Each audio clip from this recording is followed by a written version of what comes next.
Então, de volta, pessoal, continuando aqui com o nosso item 1.8, que é o último item do domínio 1.0. E o item 1.8 traz para a gente conteúdo seguinte: explicar as técnicas utilizadas em um teste de penetração, ou simplesmente em um pentest. A gente vai falar aqui sobre alguns conceitos envolvendo o teste de penetração, reconhecimento passivo e ativo e os tipos de exercícios. Começando aqui com o Penetration Test, o teste de penetração, ethical hacking ou simplesmente pen testing, é uma forma ativa e intrusiva de avaliação de segurança, realizado por uma equipe de especialistas em segurança treinados e autorizados em vez de um administrador de segurança interno usando uma ferramenta automatizada. A gente vai ver a diferença disso daí nas próximas aulas. Em um pentest são utilizadas ferramentas, técnicas e habilidades dos hackers criminosos do mundo real, a fim de testar uma infraestrutura de segurança implantada em uma organização. O teste oferece uma perspectiva de atacantes reais, enquanto um scan de vulnerabilidade oferece apenas uma visão de segurança do fornecedor do scanner. Para simular uma situação real,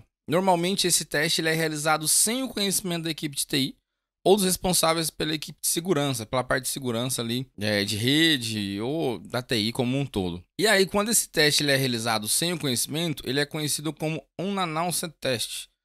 Eu trouxe esse conceito aqui que pode ser que na prova, não sei se vocês pretendem fazer a prova em inglês ou português, ele possa vir dessa forma aí. E aí, quando um teste ele é anunciado, tira esse ano aqui, ele fica só o announced test, que é um teste anunciado, né? O teste é realizado somente com o conhecimento da alta gestão, que foram os que assinaram o contrato.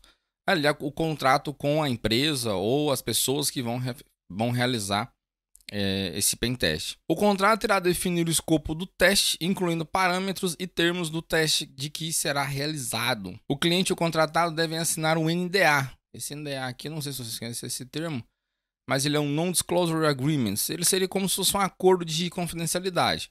Ele terá cláusulas permitindo o ataque e protegendo as partes em caso de maiores problemas. Esse NDA aqui, esse acordo de confidencialidade, ele é um termo que está ali definindo o escopo, o que os atacantes podem ou não fazer, o que eles encontrarem de vulnerabilidade eles não podem divulgar, o que eles podem ou não fazer, e normalmente tem algumas cláusulas processuais, digamos assim, que se eles vazarem alguma informação eles vão ser processados. Isso não isenta deles responderem criminalmente. Pode ser que eles vazem algum tipo de informação e aí a empresa que teve essa informação vazada pode ser que ainda processe eles.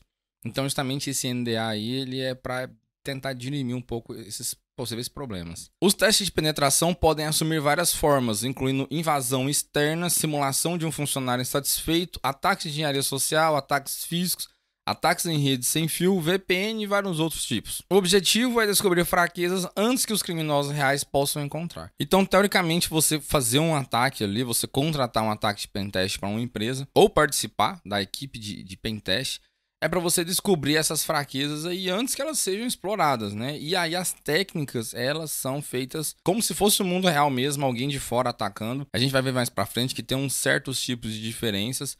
Alguns são mais privilegiados, digamos assim, outros menos. Mas o foco é isso, é você tentar fazer um teste de invasão no seu sistema para ver como é que está comportando ali suas ferramentas de segurança. E as suas configurações também. Continuando aqui com ambiente conhecido. Esse termo, antigamente, o conteúdo traz aqui que antigamente ele é chamado de white box, agora ele é chamado de no environment. O hacker ético ele é totalmente informado sobre o ambiente antes do teste. Como assim? Tudo é passado para ele. Informações como tipos de hardware, software utilizados, políticas de segurança, processos e procedimentos. Tudo é repassado para ele antes dele começar o teste. Então ele já meio que sabe como que o ambiente funciona. Às vezes até algumas senhas, enfim, toda a estrutura é informada para ele.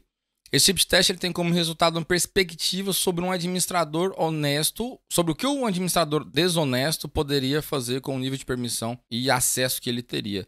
Meio que para simular, sei lá, um gerente de TI que ele tem acesso total ao sistema. O que ele poderia fazer, o que ficaria de rastro, mais ou menos assim, para ter meio que um paralelo aqui para a gente entender melhor. Do mesmo jeito que a gente tem um ambiente conhecido, a gente tem um ambiente desconhecido, que seria aqui uma no environment, né? Ou também black box, caixa preta.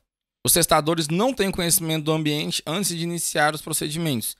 seria uma situação semelhante à que um atacante iria encontrar antes de iniciar um ataque. Alguém externo, de fora da organização, que não tem contato nenhum. Os testadores Black Box usam técnicas especializadas de testes de intrusão e enumeração para descobrir vulnerabilidades. Quando a gente fala, eles não têm conhecimento nenhum, não é bem um conhecimento nenhum, é um conhecimento mínimo, obviamente, até para eles saberem o que eles vão atacar. Mas aí tem um escopo ali, fala, é tal sistema, e normalmente passa só um IP, ou uma URL para eles descobrirem faixa de IP, o que tem por trás e tudo mais, mas sim, tem um conhecimentozinho, um detalhezinho mínimo ali, até para eles darem esse pontapé. Mas é somente isso.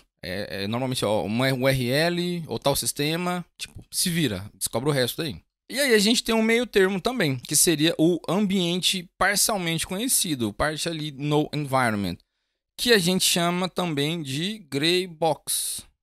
Cadê o negocinho? De Gray Box. Esses testadores aqui que vão participar aí de um pentest de Gray Box, eles têm um conhecimento parcial do sistema. E aí, assim, eles têm algumas informações e outras eles vão ter que descobrir. Fazendo meio que um paralelo aqui, essa perspectiva seria de um funcionário insatisfeito e de um funcionário que tem algum conhecimento da organização e da segurança e que ainda possui algum nível de acesso fisiológico. Meio que para simular, talvez, alguém que saiu da empresa ou que ainda está na empresa, ele tem um certo nível de acesso ali, o que ele pode impactar nesse sistema.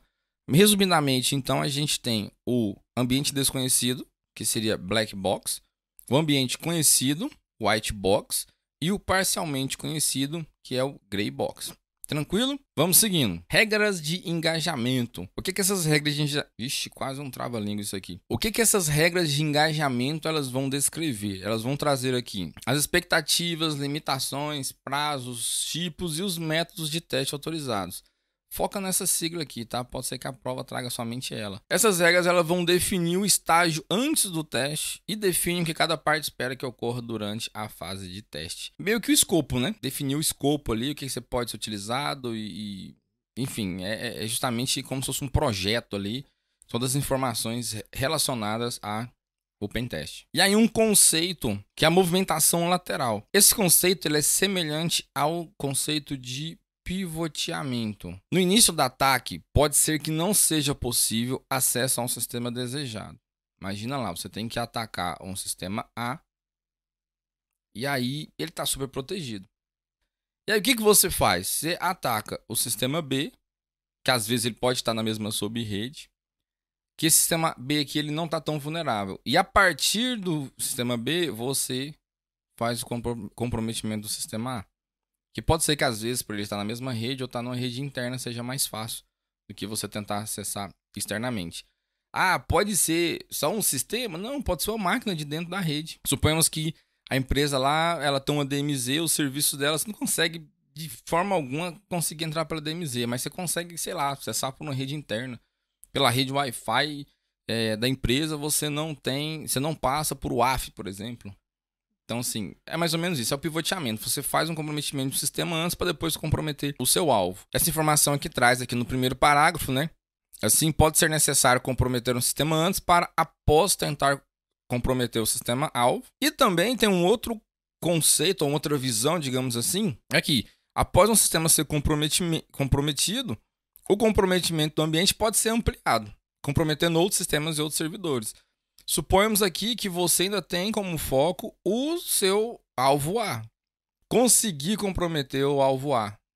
Mas tem o B, o C e tudo mais. Será que eu consigo comprometer eles? E aí eu vou comprometendo os outros. Então tem essas duas visões. Uma que você tem que comprometer um sistema antes e um outro que você vai comprometendo o restante. Escalação de privilégio, a gente já viu isso daí lá no item 1.3. Mas só retomando aqui, a escalação de privilégio é qualquer ataque ou exploração que permite o atacante aumentar seus privilégios, permissões ou acessos que foram inicialmente atribuídos.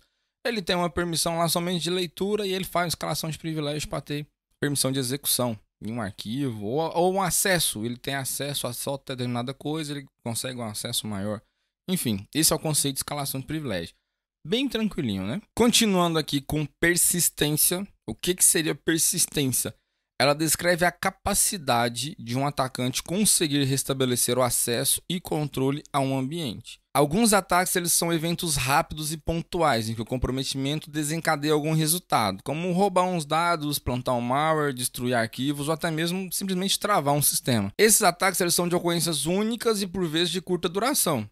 Você faz lá uma invasão, conseguiu os dados que você queria, tá, beleza. E aí um ataque persistente, ele concede o acesso prolongado, contínuo e controle sobre um sistema. Ou seja, você acessou determinado servidor, conseguiu pegar os dados, você, sei lá, cria um usuário ou um acesso remoto ali para você, sempre que quiser, você acessar aquela máquina novamente. Esse seria o conceito de persistência, fazer um ataque persistente. E a persistência ela também pode ser alcançada para processos que serão executados automaticamente. Você invadiu uma máquina ali e coloca para ela, sei lá, você coloca ela para fazer alguma automação, executar um script em determinado momento, criar um usuário, enfim, algo automático ali que você possa acessar essa máquina novamente ou utilizar ela ou manter o controle sobre ela, conseguindo fazer ações de forma remota. Esse seria o conceito de persistência. Vamos aqui agora ver o conceito de cleanup. São as técnicas necessárias para limpar um sistema após a conclusão do teste de intrusão. Para realizar um pentest pode ser necessário alterar configurações, instalar ferramentas que devem ser removidas para reverter os sistemas ao seu estado inicial. Então você às vezes tem que dar permissões em alguns arquivos ali após você fazer o comprometimento. E aí, no pentest, pode ser que no escopo lá tenha dizendo que você terá que voltar ao estado da máquina que era antes, enfim. Apagar alguns logs seria nesse conceito aí também de cleanup. Seguindo aqui para Bug Bounty, consiste em um pentest autorizado por empresas para identificar falhas em seus sistemas. A gente já comentou sobre isso daí. As empresas oferecem recompensas, dinheiro, sim, dinheiro, para as vulnerabilidades encontradas. Então, em vez da empresa lá, ela contratar uma empresa específica, ela fala, olha, é o seguinte, o escopo é esse. O que você acha, o que alguém achar de vulnerabilidade nesse sistema aqui, a gente paga tantos mil. E tem algumas granas envolvidas de altas cifras nesses bug bounties aí. Se vocês pesquisarem na internet, vocês vão ver muita gente falando sobre isso daí. E pivoteamento, para finalizar aqui, é o que a gente viu na movimentação lateral. Você comprometeu uma segunda máquina para você pegar o seu alvo final, ou você comprometeu o seu alvo e sair comprometendo as outras máquinas. Beleza? Essa aula termina por aqui, pessoal. Vejo vocês na próxima aula. Forte abraço, até mais.